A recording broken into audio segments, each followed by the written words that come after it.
안녕하십니까. 행복한 안식일입니다. 네, 안식일을 기억하여 주의 전을 찾아오신 여러분 모두에게 또 특별히 오늘 굉장히 많이 오셨는데요, 저희 교회를 방문하신 모든 손님들에게 하나님께서 약속하신 이 안식일의 특별한 축복이 함께 하시기를 간절히 기원합니다. 또 언제나 그렇지만 오늘 또 너무나 아름다운 감동으로 또 음악으로 우리의 마음을 하늘로 향하게 하여 주신, 그러면서 하나님께 영광을 돌려주신 모든 분들에게 또 다시 한번 진심으로 감사를 드립니다. 한 젊은 남자가 길을 가다가 램프를 발견했습니다. 혹시나 해서 문질러 보았더니 아니나 다를까 램프의 요정 지니가 나타났습니다. 이 지니는 젊은이에게 소원을 말하라 했습니다. 그랬더니 이 젊은이는 첫 번째로 자기에게 많은 돈을 달라고 그랬고, 두 번째로 예쁜 여자를 만나게 해달라고 그랬고, 또 세 번째로 그 여자와 결혼을 하게 해달라는 소원을 빌었습니다. 그런데 이 지니는 곤란한 표정을 지으며 고민하다가 한 가지 소원밖에 들어줄 수 없다고 말을 했습니다. 그러자 젊은이가 궁리 끝에 세 가지 소원을 하나의 문장으로 만들어 말하면 되겠다 생각하고 다음과 같이 말을 했습니다. 돈, 여자, 결혼을 원합니다. 그러자 이 젊은이는 머리가 돈, 여자와 결혼을 하게 되었다고 합니다. 사람은 때때로 자신이 정말 원하는 것이 무엇인지, 자신에게 그것이 정말 유익한 것인지 아닌지도 모른 채 소원하는 경우가 많습니다. 여러분은 소원이 있으십니까? 만약 내가 원하는 무엇이든 될 수 있다면, 어디든 갈 수 있다면, 누구든 만날 수 있다면 여러분은 어떤 소원을 말하시겠습니까? 세상 많은 사람들이 가슴속에 꿈과 희망, 간절한 소망을 품고 살아가고 있습니다. 그런데 오늘을 살아가는 우리만 그런 것이 아니라 2000년 전 예수님 시대에도 간절한 소원을 가슴에 품고 그것이 이루어지기를 소망하며 살았던 사람이 있었습니다.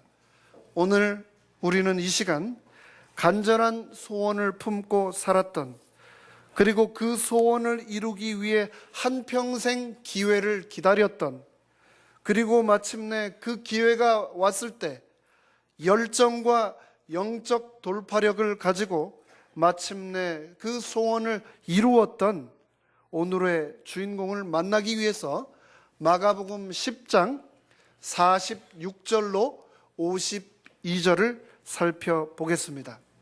시간을 절약하기 위해서 본문은 읽지 않겠습니다. 마가복음 10장 46절로 52절은 우리가 아주 잘 아는 거지 이야기입니다. 예수님이 이 땅에 공생하셨을 때 수많은 사람들에게 기적을 베푸시고 또 병 고침을 주셨습니다.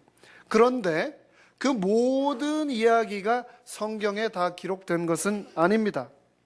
오늘의 이야기는 그 기적의 수혜자의 이름까지 밝히면서 게다가 모든 공관복음에 기록이 되어 있는데요. 왜 그럴까요? 아마도 이 이야기로부터 우리가 무엇인가를 배우기 원하시기 때문이 아닐까요? 과연 예수님은 이 거지로부터 우리가 무엇을 배우기 원하셨을까요? 성경에서 가장 열악한 환경 가운데 있었지만 열정으로 그 장벽을 뛰어넘은 사람 하나를 손꼽으라 한다면 아마도 오늘 본문의 주인공인 바디메오를 우리는 손꼽을 수 있을 것입니다. 46절에 보면 마가는 말하기를 디모데의 아들인 소경 거지 바디메오가 길가에 앉았다라고 말을 하는데요.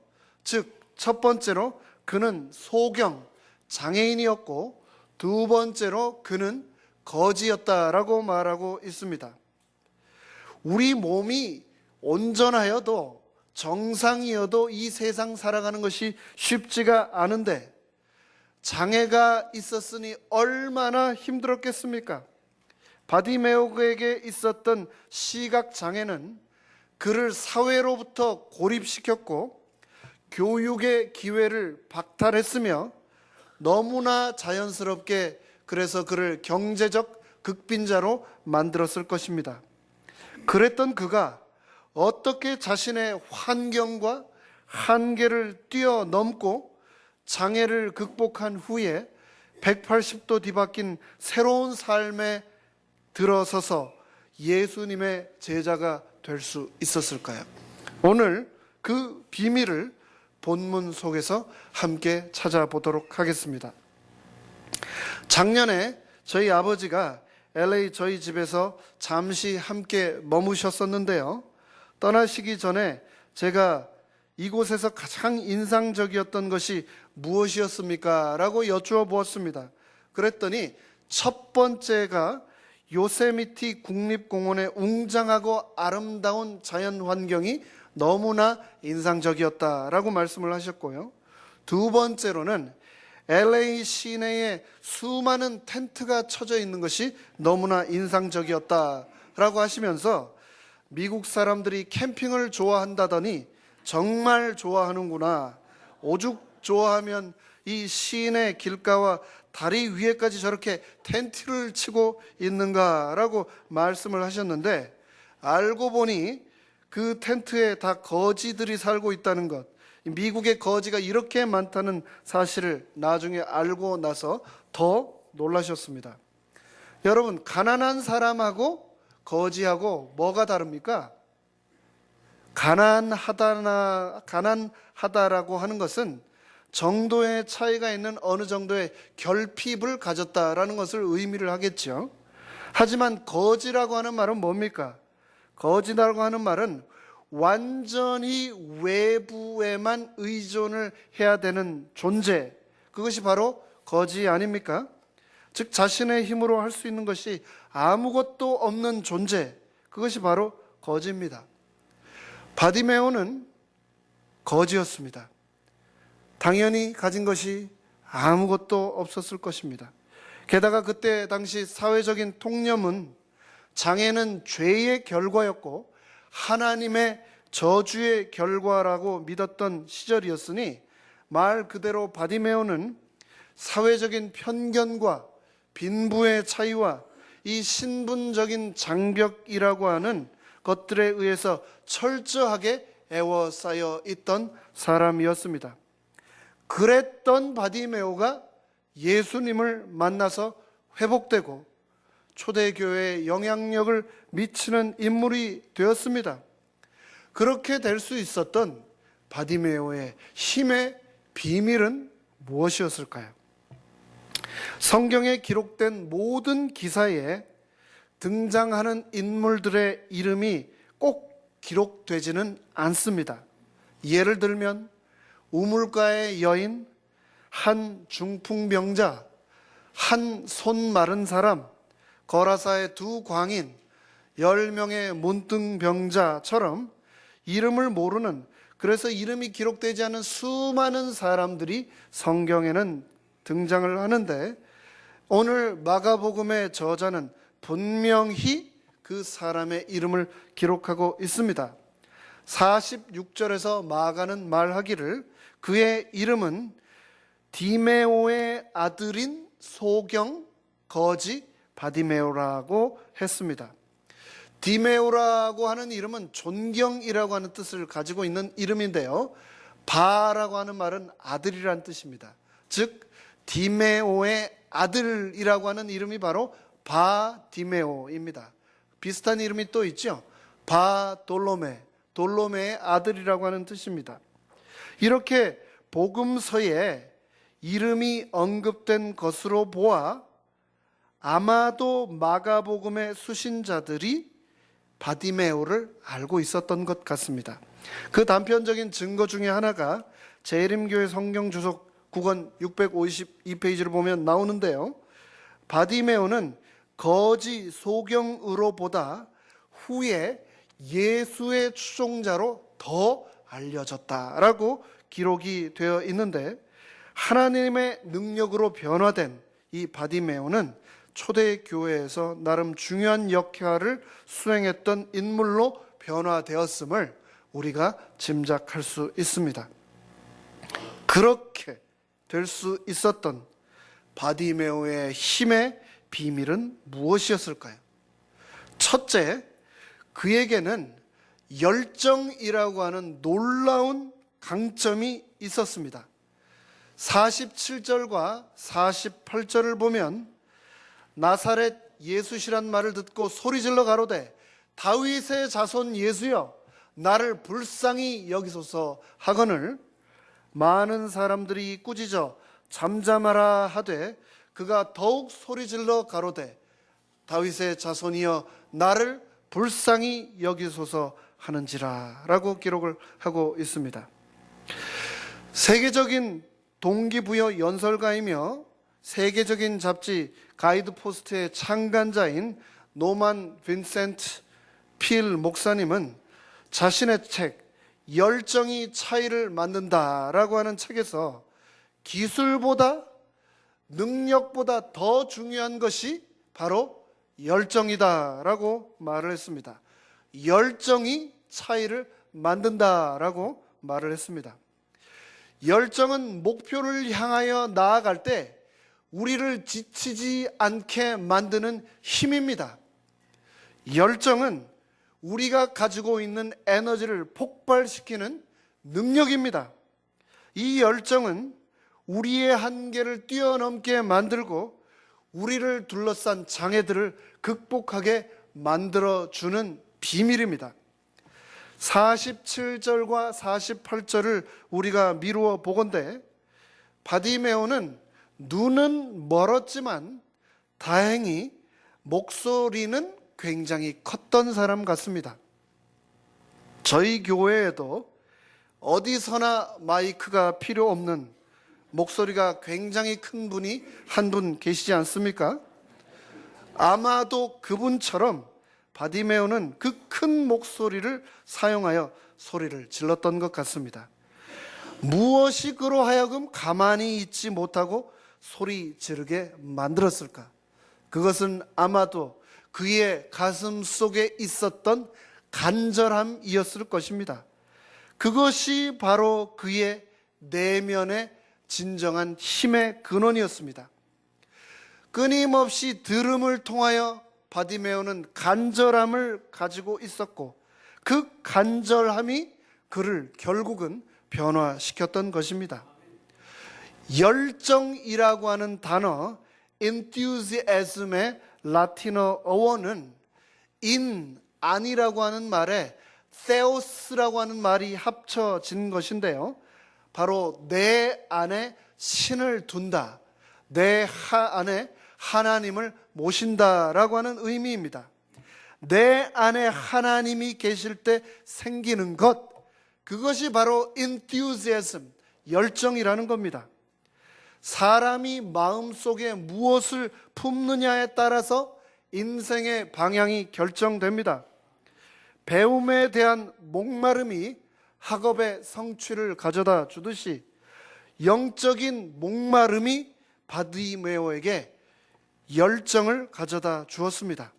그는 나사렛 예수여 다윗의 자손이여 라고 하면서 예수님을 정확하고 분명하게 그분의 호칭을 불렀습니다.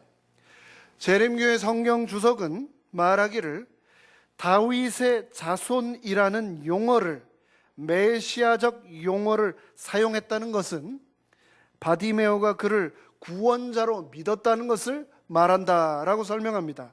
즉 바디메오가 앞을 보지는 못했지만 하나님의 말씀에 대한 열정과 열망이 있었으며 예언에 대한 분명한 이해가 있었음을 우리가 알 수 있습니다. 예수님이 순간 자신의 앞을 지나간다는 소리를 듣게 되었을 때 늘 마음속에 예수님을 메시아로 품어왔는데 그 순간이 다가오자 그 고백이 터져 나올 수밖에 없었던 것입니다. 두 번째로 바디메오가 가지고 있었던 내면의 힘은 바로 돌파력이었습니다. 영적인 돌파력이었습니다. 48절에 보면 많은 사람이 꾸짖어 잠잠하라라고 하였지만 그는 더욱 소리질러 가로되 다윗의 자손이여 나를 불쌍히 여기소서라고 말했습니다. 한 사람이 뭐라고 해도 쉽게 주눅들 수가 있는데 한 사람도 아니고 두 사람도 아니고 여러 사람이 많은 사람이 때를 지어 그냥 이야기한 것도 아니고 꾸짖어 잠잠하라고 하였다고 말하고 있습니다. 그 사람들이 바디메오에게 좋게 예모 있게 말했을까요? 결코 그렇지 않았을 것입니다. 그냥 좀 조용해라 정도도 아니고 꾸짖었다고, 그것도 심히 혼내었다고 성경은 기록하고 있습니다.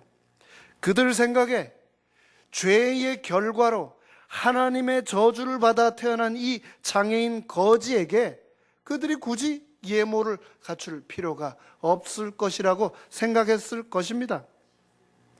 내가 예수님을 부르면 사람들이 뭐라고 할까? 예수님의 옷자락을 몰래 만진 여인처럼 속으로 소심하게 고민하지 않았습니다. 예수님의 이름이 들릴까 말까 작게 소근거리며 부르지도 않았습니다.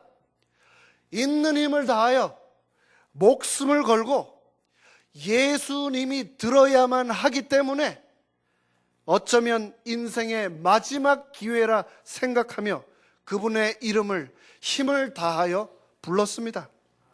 그렇게 불렀을 때 주위 사람들은 시끄럽다고 구박하고 소리 지르지 못하게 하였지만 바디메오는 포기하지 않았습니다. 포기하기는커녕 성경은 기록하기를 더욱 크게 부르짖었다라고 말하고 있습니다. 그러자 49절에 아주 놀라운 일이 일어났습니다. 현대인들은 자신의 말을 하는 데는 아주 열심이지만 다른 사람들의 말을 듣는 데는 굉장히 인색합니다. 저도 그렇고 우리 모두가 그렇습니다. 그런데 존 맥스웰이라고 하는 사람이 쓴 리더의 조건이라고 하는 책에 보면 토크쇼의 여왕이라 불리워지는 오프라 윈프리에 대한 이야기가 잠시 나옵니다. 오프라 윈프리는 우리가 잘 아는 대로 그다지 특별한 뛰어난 재능을 가지고 있거나 혹은 화려한 미모를 가지고 있는 그런 달변가가 결코 아닙니다.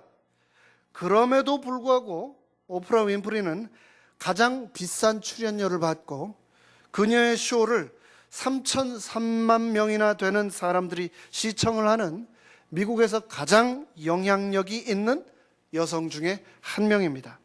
그 비결을 존 맥스웰은 오프라 윈프리의 허리를 구부려 경청하는 모습에서 찾았다라고 말합니다.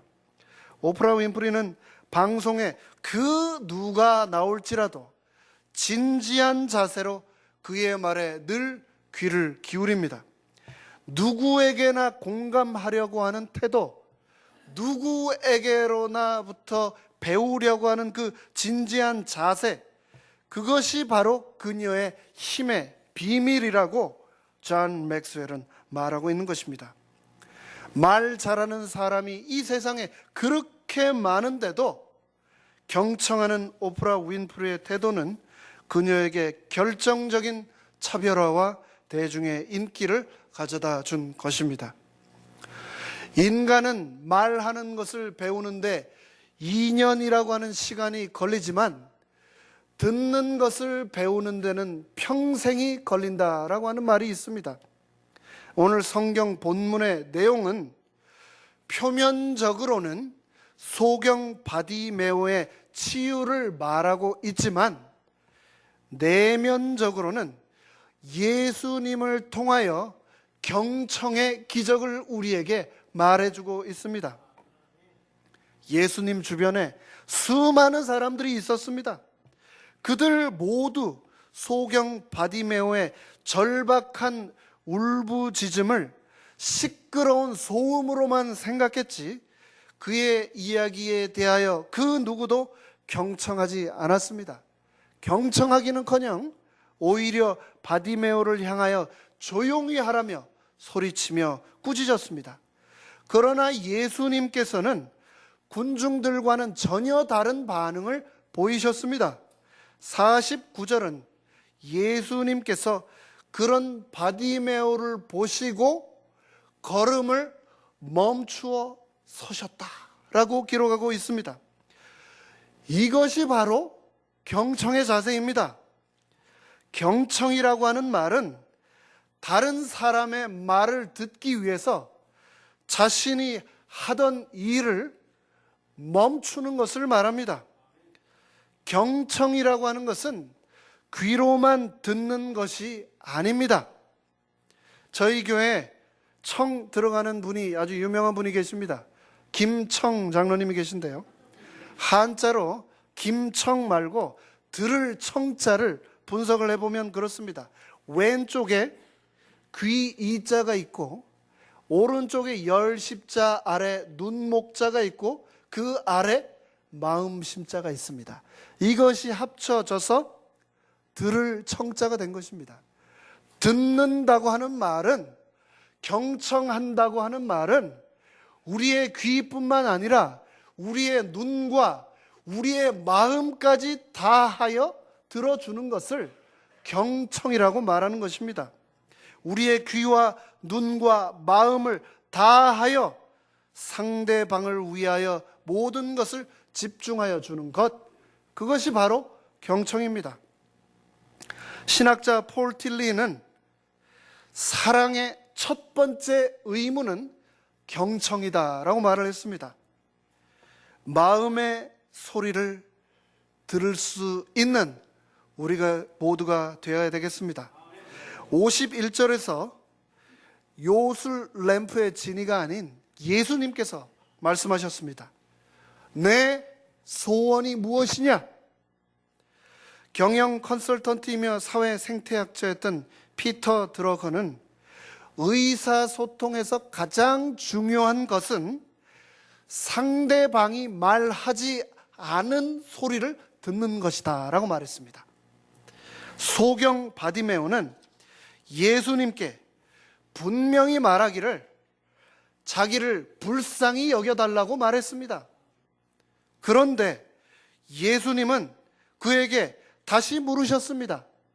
내 마음의 소원이 무엇이냐?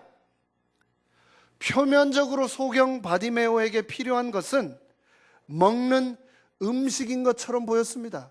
불쌍히 여겨달라고 하는 그 말을 통해서 그렇게 생각할 수 있는 것입니다. 그런데 바디메오의 진짜 소원은 그것이 아니었습니다. 그의 진짜 소원은 가슴 속에 있는 음성은 눈으로 보는 것이었습니다. 예수님은 이 짧은 바디메오와의 대화를 통해서 그의 내면의 음성을 들으셨던 겁니다. 심리학자들은 이것을 가리켜 제3의 귀, the third ear라고 말을 합니다. 특별히 어떤 경우에 때로 어떤 사람이 표면적으로 보면 나를 공격하고 또 나를 비방하고 비난하는 경우가 있습니다. 그런데 마음의 귀를 열어 한번 들어보십시오. 마음속으로 그 사람이 혹시 나에게 도움을 구하고 있지는 않은가 말입니다. 그렇기 때문에 나를 공격하는 상대를 향하여 우리는 무조건 분노해서는 안 되겠습니다. 마음의 귀로 듣고 상대를 불쌍히 여기는 마음을 가져야 하겠습니다. 이런 음성을 들으라고 하나님께서는 우리에게 제3의 귀, 왼쪽 귀, 오른쪽 귀가 아닌 마음의 귀를 우리에게 허락하신 것입니다. 한자에도 이청득심이라고 하는 말이 있습니다. 들음으로 마음을 얻는다라고 하는 말이죠. 귀 기울여 들으면 사람의 마음을 얻을 수 있다라고 하는 말입니다. 존 맥스웰은 리더의 조건에서 경청을 이렇게 정의합니다. 경청이란 귀를 이용하여 사람들의 마음과 소통하는 것이다. 소경 바디메오는 경청하시는 예수님을 통하여 내가 의지할 수 있는 분이 바로 이분이구나, 내가 기다리던 메시아가 정말 이분이구나 라고 하는 것을 깨달았습니다. 카라 로렌스라고 하는 사람은 다음과 같이 말을 했습니다.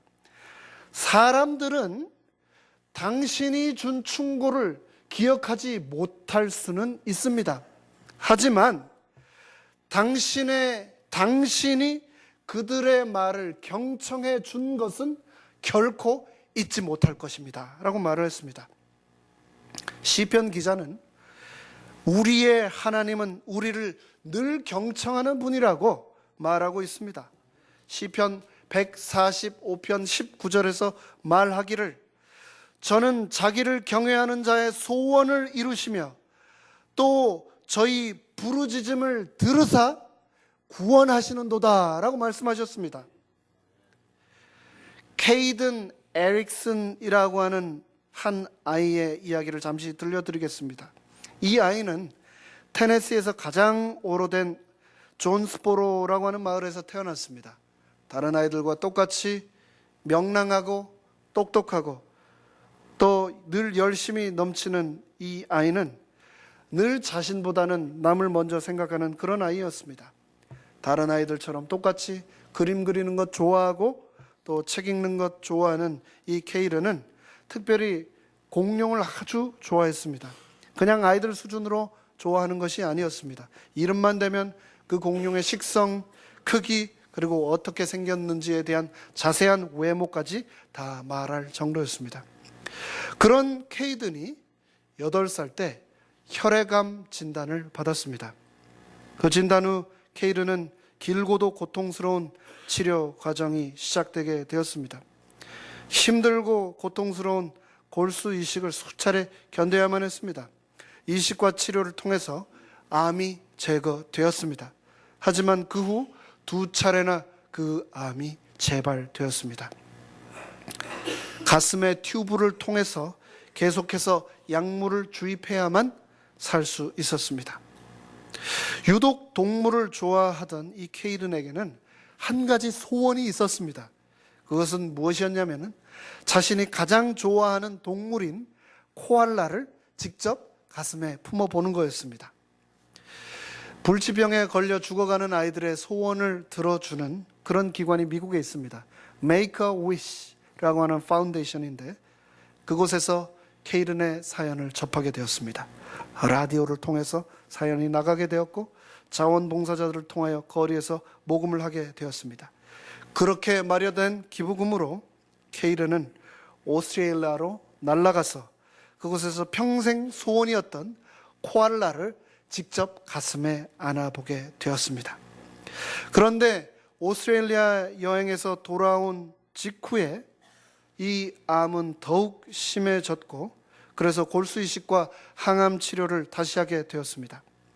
너무나 고통스러운 이 수술과 치료를 그래도 계속 할 거냐라고 하는 기자의 질문에 대해서 케이든은 살 수 있다는 희망이 조금만이라도 있으면 저는 계속 할 거예요 라고 말을 했습니다. 저는 다음 생일을 맞고 싶고 다른 아이들처럼 학교를 졸업하고 싶고 그리고 다른 아이들처럼 저는 살고 싶어요 라고 말을 했습니다. 60 Minutes 이라고 하는 그 방송을 통해서 이 아이가 인터뷰하는 모습을 보았는데요. 이 케이든이라고 하는 아이가 보니까 저희 집에 있는 아이하고 나이가 똑같은 아주 어린 아이였습니다.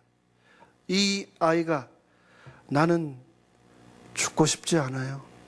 다른 아이들처럼 내년에 내 생일을 다시 맞이하고 싶어요 라고 하는 그 이야기를 하는데 제 눈시울이 뜨거워지지 않을 수 없었습니다. 하지만 케이르는 작년 9월 18일 결국 암을 이기지 못하고 13살이라고 하는 나이에 잠들고 말았습니다. 가슴에 코알라를 한번 안아보고 싶다고 하던 소원은 이루어졌지만 다음 생일을 맞고 싶다던 케이런의 소원은 결국 이루어지지 않았습니다.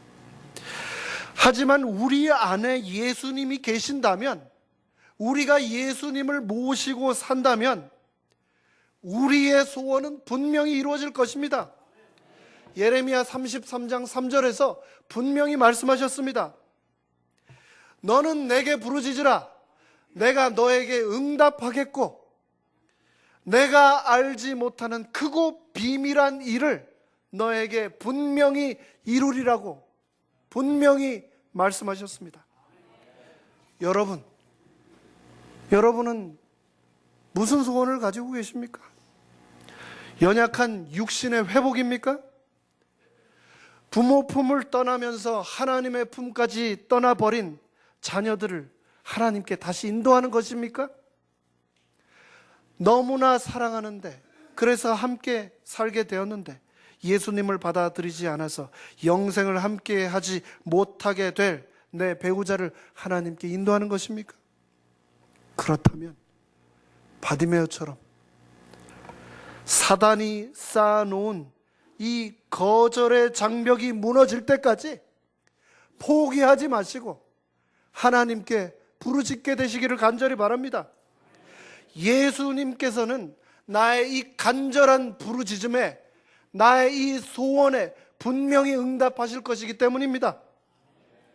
우물가의 여인이 물동이를 내동댕이 쳤던 것처럼, 베드로가 그물을 버렸던 것처럼, 마태가 세관의 책상을 버렸던 것처럼, 이 바디메오가 구걸을 위해 입고 있었던 겉옷을 내벗어 버리고 예수님을 쫓았던 것처럼 내가 포기하지 않는다면, 내가 하나님께 계속 부르짖는다면 사랑하는 나의 자녀와 배우자들은 세상을 버리고 분명히 예수님께로 돌아올 것입니다.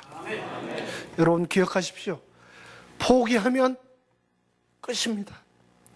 포기하지 마시고 내 속에 소망이 있는 한 내 기도는 분명히 이루어질 것입니다.